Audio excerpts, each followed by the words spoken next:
Yo, what's good? What's good? Hey, so apparently, we've had some recent developments on one of the stories that we just talked about yesterday. If you recall, yesterday we talked about the Harvard versus Howard debate, and one of the questions being, should Roc Nation and Jay-Z have entered into a contract with the NFL? And, well, it might appear that that might have actually been the right thing. Now, we're not saying we were wrong in our judgment, and we're not saying Harvard was wrong in winning that debate. Context. All right. So, it appears that the NFL would have us believe that they're signing the contract with Jay-Z and him being there was enough to influence them to do a private workout for Colin Kapernick this weekend, where all teams apparently are sending scouts to see if the brother can still play ball. Interesting. Very, very interesting, because I'm trying to figure out why it wasn't the protest that, made them think about it. Why wasn't it the fact that we were speaking about police brutality? Why is it that Hove comes through the door and all of a sudden that's enough to influence y'all to do what you should have already done? I don't know. Smells a little fishy right there. But anyway, shouts out to the NFL for doing what the fuck y'all were supposed to do. Shouts out to Jay-Z if he did have that influence. I'm not going to take it away and not say he didn't do anything, because apparently that appears to be the timeline. And definitely shouts out to Kaepernick for what he did and the fact that he's now getting a chance to come back, if this is a legit workout. But aside from that, let's actually just talk about Kaepernick real quick as the player, because it appears that y'all keep saying the man is just trash, and that's some bullshit, alright?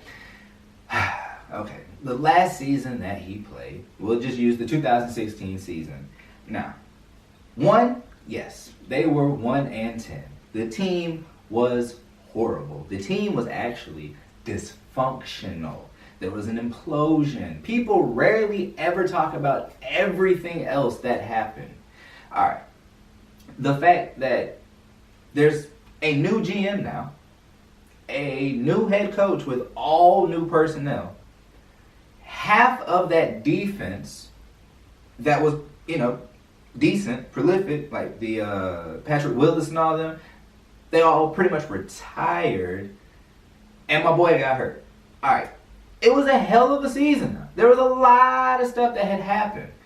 But for some reason, everybody looks at the fact that he didn't have a good win record, and the fact that his QBR, which can sometimes be a good predictor and sometimes not, because it will consistently have Dakota Prescott as one of the top 5 quarterbacks in the league, and I'm sorry, he's not. Y'all know he's not. I know he's not. But whatever. Anyways, enough of that. Alright, so let's actually talk about passer rating then. Because in that season, even though it was short, right, he only started 11 games, but he played 12. But in that season, he had a higher passer rating than Tyrod Taylor, than Phillip Rivers, who actually ended up in a Pro Bowl.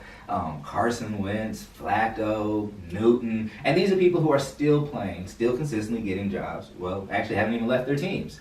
So the fact that he was actually able to still have a higher passer rating than these players in a season that he would, cut short, but still, qualified statistically for it, it shows that he was still actually a decent enough quarterback. Now, aside from all that, even if he wasn't a decent enough quarterback, when you have people like Luke Falk, Brock Osweiler, Nathan fucking Peterman, Blake Bortles, Trevor Siemian, like when you got these kind of motherfuckers getting, rotated around and like playing and stuff like that, and not getting cut, not getting kicked the fuck off the team and stuff like that, like that's when it becomes an issue. It's like, we know he's better than them. He doesn't have to be better than Breeze and Rodgers and Brady, Wilson and all these other elite quarterbacks. He doesn't have to be better than Stafford and Matt Ryan and the other people that you put right there in that tier. He doesn't have to be better than them. But he is better than the bottom of the barrel. Alright? Like, Y'all gotta stop tripping, man. I'm tired of y'all calling this man trash. A 16 touchdown to 4 interception ratio shows that he was a smart, safe quarterback, even though he was running around. He didn't make bad, dumb decisions, okay? Like, he wasn't a bad quarterback. So we're gonna see if he can still play, and hopefully this is a legit shot for him to get back into the NFL. And you already know, here at Controversial Conversation, we will keep y'all up to date because it is what it is, man. We love it. So one more time. Shouts out to the NFL for doing what the fuck they were supposed to do in the first place. Stop blackballing somebody who it seems has enough talent to play in your sport.